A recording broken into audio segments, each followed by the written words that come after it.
Hello, everyone, and welcome to Co-Creation Station, the podcast where we talk about the law of attraction, the art of allowing, spiritual magic, the mind-body-spirit connection, and how to best enjoy this mystical, miraculous, mysterious, crazy, sometimes confounding, but always incredible journey we call life. And welcome to Season 6, Episode 1. My name is Collin. I'm located in beautiful, sunny, normally sunny, but today overcast, North Hollywood, California. Yeah, my name is Stephanie Orlina. I am a transformational life coach and I am in San Diego, California. Each week we start our discussion here on Co-Creation Station from a different jumping off point. And this week we're going to start off with a jumping off point that Stephanie has brought up that we have already talked about on a previous episode. multiple times. However, the way Abraham said, we've never been here before. We have all different people listening. I told Collin, I go, we're not the same that we were all those 5 other times we talked about this. So point of attraction, POA, point of attraction. What am I thinking about right now? How am I feeling right now? Because I had some contrasting stuff happen yesterday, and granted, I was tired, but still, it's just emotional. I'm needing to help rehome my grand dog Nibbles. And Kelly, thank you for sending me all that information about organizations that rehome. I love you dearly. I love Nibbles. He's a sweetheart. Yeah. Collin was watching me feed him earlier. And I was like, yes, because he's happy. He's happy. Like, we're hanging out, he's happy. I'm like, I had to bring him back from the foster home yesterday. I didn't have to. I brought him back from the foster home yesterday, and I'm like, what are we gonna do? And I'm crying, and I see my granddaughter, and I'm like, yeah, my point of, he's smiling. He's like, what? Right now I'm with you. Like, dogs, animals are just so in the moment, and here I'm future tripping, and I'm like, girl, what are you doing? Your point of attraction? What are you doing? Like, OMG, like, knock it off. And so I just thought that would be a nice conversation to have, because in any given moment, I don't know. I mean, I worry a lot about certain things. I like, what was it? Worrying is using your imagination to create something you don't want. Yeah, well stated. And I'm just like, what are you doing? So point of attraction. And it was so great. I love you, Collin. Thank you so much. Because 10 minutes ago we were laughing, like you were, and I was like, oh, this feels so good. This feels so good. Because since I saw Dominique last night to get one of Nibble's bowls, I've been somewhat sad. And fretting a little bit, except when I was meditating this morning. I was in a very peaceful place and it was awesome.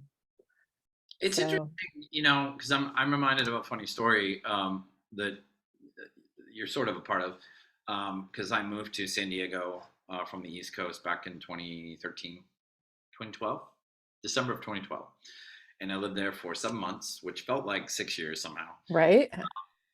And then I moved up to LA in October of 2013. But when I was getting ready to leave, I was hanging out with our mutual friend Mary, and we were having brunch or something, and the topic came up that I was going to LA, and I was like, I'm gonna miss you so much, Mary, and like genuinely, I wasn't doing it like that, and she was like, I'm sitting right in front of you right now, right? And also, I wasn't gonna leave for another 3 weeks or something. So Oh my gosh. hold off on feeling sad until you're actually not in San Diego. I always remember that Mary saying that to me, because we have this kind of amazing ability as humans to visualize and imagine the future, which is a huge gift in many ways.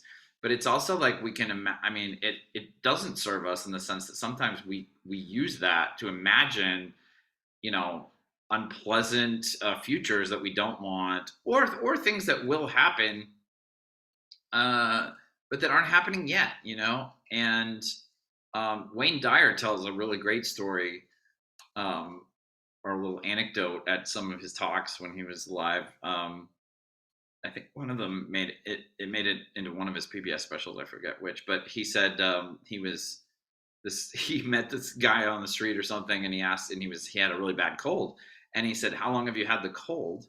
And he said, "In 3 weeks, it'll be a month." It's like, That is hilarious. but I mean, that's an extreme, Yeah, yeah, yeah. really like how I mean, I think one of the things I struggle with getting cold or being sick, and a lot of people struggle with getting cold or something like that, that just not anything major, but like keeps them from work or whatever, or makes work challenging. But like I've noticed a lot of my angst and worrying about when I get sick is not about being sick in that moment. It's like, oh my God, like in my mind, I'm like, oh my God, like how many days am I going to be sick? And am I going to not be able to do anything? And I'm going Uh, to stay home and not get stuff done. Blah, blah, blah, blah. And it's like, I might have been sick for like half an hour and I'm already like, man, Thursday's long. Like, yeah, you know, yeah, and it's yeah. just like maybe I'll feel fine on Thursday, or maybe like it would be really good to just rest in bed on Thursday. You know what I mean? Like Yeah, yeah, just yeah, yeah. one of those ways where our brain has this amazing ability. We can use it for good, but it can also be used to like you Hurt say, ourselves. being Hurt ourselves. I'm like totally hurting myself by thinking all these negative thoughts that's and that make me feel horrible. yeah, And I feel horrible not because of the imagery, but because my inner being knows that it's all good.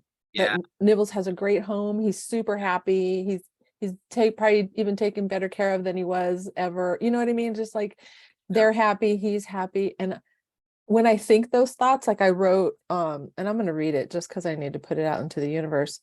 I wrote a little thing of like, because I was, this came up a couple months ago and blah, blah, blah. And I said, I was like, oh, here we go. I was like, you're just doing the footwork. It's already done. You don't have to figure it out. Law of attraction is figuring it out for him and you.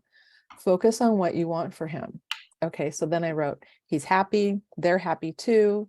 He's taken care of. He has a good home now. He's thriving. They like each other. It's a great fit. They like him and he likes them. We still see him. I still get to hang out with him.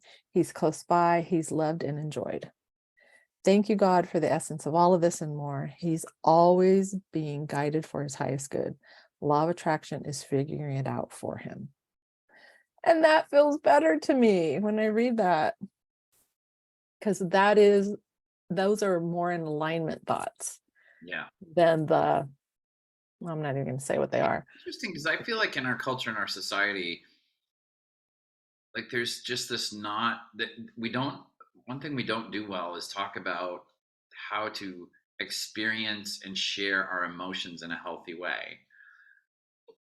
So I mean, I feel like a lot of issues that people have are because they're repressing natural emotion. Like somebody, like a loved one dies, and the person, their loved one who's still alive, will like refuse to feel the feelings, Mm. and it's like, so we don't have a lot of, you know, great things in our culture about that, but it's, I don't know, I'm just being anecdotal here, but I mean, it feels like in our culture, but we're all in on like ruminating on emotions that we don't need to be ruminating on. Oh, good So point. if you're upset about something at work, like, and you get together with your coworkers at the water cooler and you're like, I hate that guy, like that's like supported and blessed in our society. Yeah, But yeah, like, because if you like, you love Nibbles, and it I seems do. reasonably like your relation, the amount of time you're going to be able to see him and all that is going to change, and that's a loss. And there's a natural emotion that comes from that, which is Right. pain and sadness from Sadness. a loss. Yeah. But the problem is, and that's actually a natural, healthy thing to feel. But the thing that's tricky is like, it's so easy for us to like, instead of just feeling the feeling and let it blow through us like a storm. I had Yeah. a Yeah. teacher a long time ago who said that's what emotions are. They blow through us like storms. Yeah. What was that? I never met a feeling that didn't pass. Yeah. But like, it's like we're either so eager to get past the feeling that we don't feel it in the first place, or we like glom onto the negative of something Yeah. and like have it continually Yeah. create Yeah, negative, that's interesting. which Yeah. that we That weren't meant to do either. yeah, yeah, yeah. And I did like it was anyways. So yeah. So I want to enjoy like he does this thing where he's on his back and he like twists his body and then moves his tail and then he'll kind of look at me if I'm seeing him. because he knows I love it. And then so he was doing that this morning. I'm like, Steph, and I have like 200 pictures and videos of him. Like I have just an album on my phone for him. And I'm like, girl, you need to like get that footage again, this, you know, the latest one, because I'll be able to look back on it, you know, if I happen to not, you know, see him again ever. And so I did, and I was just like loving on him. And I think, you know, part of I need to do the footwork and call this one rescue place today, but also like just be with him, you know, like you said, he's here with me now. We do have a special relationship. He behaves really well with me. We were talking earlier and I said, you know, it's kind of like how people who have grandkids, you know, the kids may act up when they're with the parents. I go, but they go to the grandparents' house and it's like heaven and bliss, you know, and they would behave really well. And then as soon as they get with their parents, they're like a hot mess and they act out. And I feel like that's the kind of relationship that I have with Nibbles. Is at home, he was acting out. He was doing these behaviors that he's never done before. And so it's just gotten to a point where it's not a good fit anymore and he needs a new home. And I'm not in a place where I can take him, you know, and so. And just for our viewers and listeners, we did have Nibbles sign a waiver before this episode where it was okay. He was okay with us talking about his personal journey, the emotional difficulties he's having, and the results. Oh, it's so good. So good. So I feel like that is, you know, the situation here is that, you know, he's so well behaved, and I pray and I hope, and it's in his vortex, that he finds a good home and that it's the same thing, the dynamics. And I think he needs to be with a female, like a single female who there's not a male counterpart, because for him something has shifted energetically and he's just like, yeah. So switching the whole thing around, I have to tell you something really good. So I was born and raised in San Diego. I've never lived anywhere else. And I've never ever, until a month ago, ever have seen a cherry tree in San Diego. I'm sitting in my bed the other day and I'm plopped up and I have this two big windows in my room, and one looks out into the citrus tree. And then all of a sudden I see these cherries hanging from one of the trees. There are two cherry trees in the backyard of the place where I'm living at now. And I'm like, Wow. what? So I went out there and picked a few. I picked a bowl of them the other day, and I'm just like, what? Like this, I've never had that experience before. Like I have a friend who lives in Oregon, and she has invited me multiple times to come up and pick cherries with her. And then a couple of years ago, I was like, okay, I'm coming. And then by the time I could get up there, she's like, cherry season's going to be gone if you can come. And it just never worked out. Never, ever did I ever think that I would be able to go in the backyard and pick a couple of cherries and just eat. I'm like, this is like, never, ever. It just amazes me how spirit, God, the universe continue to blow my mind with something as simple but yet profound. Is just such a beautiful thing. So, Which again came from your point of attraction. right? Yeah. So I'm doing pretty good with my point of attraction. With these, there'll be these little pings of something. But then something will happen and I'll be like, oh, okay, I must be feeling pretty decent because that was definitely in my vortex. Well, the thing, you know, the recent experiences I've had that are very positive of things coming into my life, it's, you know, I sort of forget this and I remember it, is that I don't have to have 24/7 wonderful thoughts and feelings about the thing I'm trying to attract. Like I feel like most of the recent wonderful things that have come into my life have come in because my point of attraction is at a very high vibration, because I'm enjoying other things that have nothing to do with those things. Isn't that cool? It's cool, but it is, that was it's still a tough one for me to remember, and it was tough to learn because it seems illogical. It seems like, Yeah, but aren't you relearning it? Because I'm constantly being, yeah, I think it's an evolution and it's an ongoing process of like, yeah, I'll remember and then I'll forget. yeah. And I love when I've heard Abraham say, like, you can literally get off that subject and Mm. think about something completely different. And if you're feeling good, you're in that vibration of it. And then you can allow in other stuff to come that has nothing to do. And man, it's that easy. Like, Yeah. what? I Yeah. love that. Like, talk about the game of life, how spirit set it up for us. Like, could it be any more awesome than what it is? And yet most of us don't even know this. I mean, that's why you and I, showed up, because we wanted to share this information with others. Because it's not talked a lot. It's not taught in schools. I mean, I stumbled upon it because I just wanted to feel better, wanted my life to be better, and eventually came up to Abraham, and that's been a huge game changer. Yeah. But my first self-help person was Wayne Dyer. Mhm. And I think it's really cool, I'm gonna cry, that you and I were at the last event that he had with Abraham. And my first person that I ever was introduced with self-help and personal growth was Wayne Dyer. And then I don't know, I mean, I'm 58, I may have another teacher, but Abraham has just had a huge impact on my life.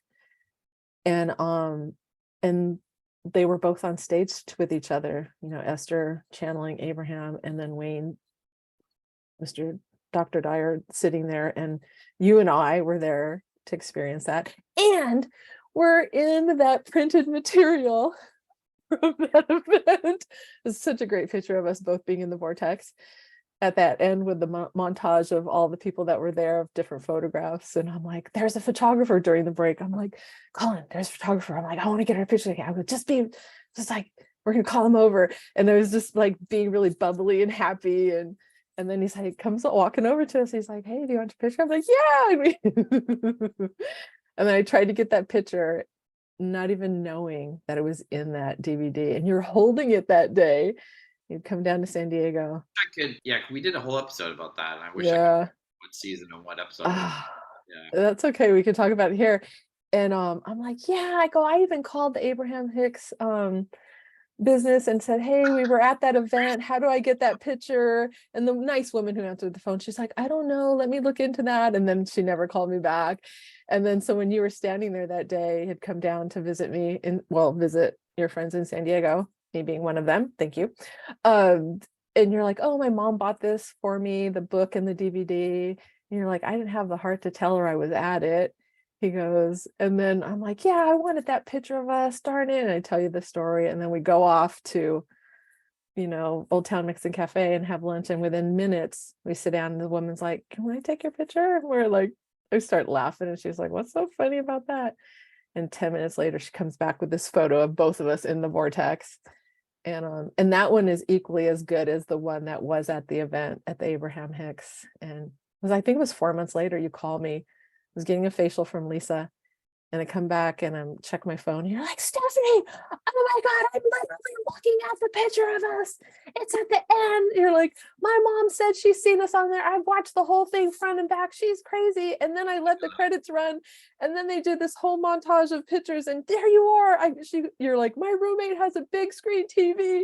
And there it's like 3 feet by 4. And you and I just like big old smiles. So we literally, I mean, that's another thing we could talk about. It was given, and because I said I didn't have it, I couldn't find it. I didn't have it until one day we're both in the vortex and we allowed it in. And I'm thinking, what else do I have right now that I say I don't have? Yeah. Um, can you hear the fire trucks when they go by? Yeah, I can hear an airplane right now too. Never know, like I've never heard the airplane before. Did an airplane just fly over? no. Oh, that was weird. I wasn't here. Yes, I can. It's super cute because sometimes even when you're talking, it'll be a little, maybe contrast. You'll bring up a topic of contrast or something, and then the fire trucks will go by, and I think that's so a law of attraction. I feel like it is like a lot of times it comes in to like accentuate a particular not accidental. Nothing against whoever's house is on fire in Los Angeles, but yeah, that was a really great discussion. I before we go, I really just want to say one thing. So we're actually usually we record pretty far ahead of time, but this just the way the schedule worked out. This episode is going to go live the day after we're recording it, so we're recording Which it is the first time ever, or the first time in a very long time, huh? Sunday the Yeah. 28th, and this will go live tomorrow, Sunday the 29th. That is Season 6, episode 1.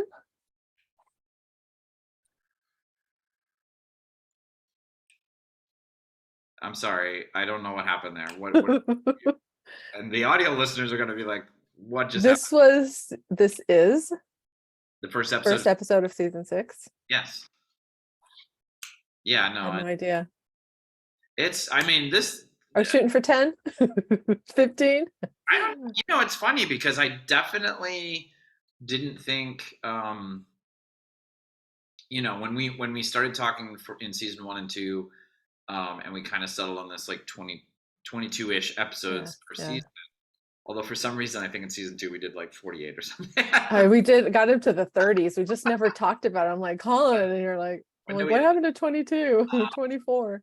But yeah, I mean, I remember in seasons 1 and 2 thinking like, not thinking that I wanted to end it at all, but I was like, we're definitely not going past like a season 4. Like that would be like over a year, like Yeah. something will happen to derail that. And it's been really wonderful that it hasn't been derailed. Yeah. I feel like I'm super grateful to all the people who listen to us. Me too. Thank you. I'm always worried I'm going to forget somebody, but Jacqueline and Angelica and Teresa and Sarah and my sister Kelly and Elaine, who's a friend of mine who started listening to us. I'm forgetting somebody, aren't I? I don't know. Those are just the ones who have either sent, commented or somehow either social media messaged us or whatever. But for everyone who has even thought about, connecting with us and hasn't via one of those portals, we thank you so much. I mean, we've never met, but we're so happy that you're here listening to us. We get to share our experience and our courage and our hope and this information with you, and it means a lot to us that you listen, and we hope someday that we get to meet you. That would be lovely. Yeah, we should do someday. We should do a live stream like on stage in San Diego or something. I just want to say real quick, because tomorrow is Memorial Day, and I know my sister Kelly listens to this podcast. She's been on several times with us. Both of our grandfathers, who we call Grandpa Susie and Grandpa Worster, fought in World War II. And so I always try to remember them on Memorial Day, and they were two really great. They didn't know anything about the law of attraction, but they were both very great manifestors of fun and enjoyable experiences. So nice. Just wanted to give a shout out of gratitude and love to my two grandfathers in the sky for Memorial Day, and wish everybody a happy Memorial Day for those of you celebrating in the United States. All right. Well, that's it for us. Thank you so much for listening or watching. Remember, at this point, we are posting a brand new episode for you every single Monday morning. We truly appreciate you doing whatever your platform allows you to do to support the podcast. All our social media links and our email address are in the doodly-doo down in the YouTube video version below. We wish you a happy and abundant week, and we look forward to you joining us again on the next episode of Co-Creation Station. Bye, everybody. Bye.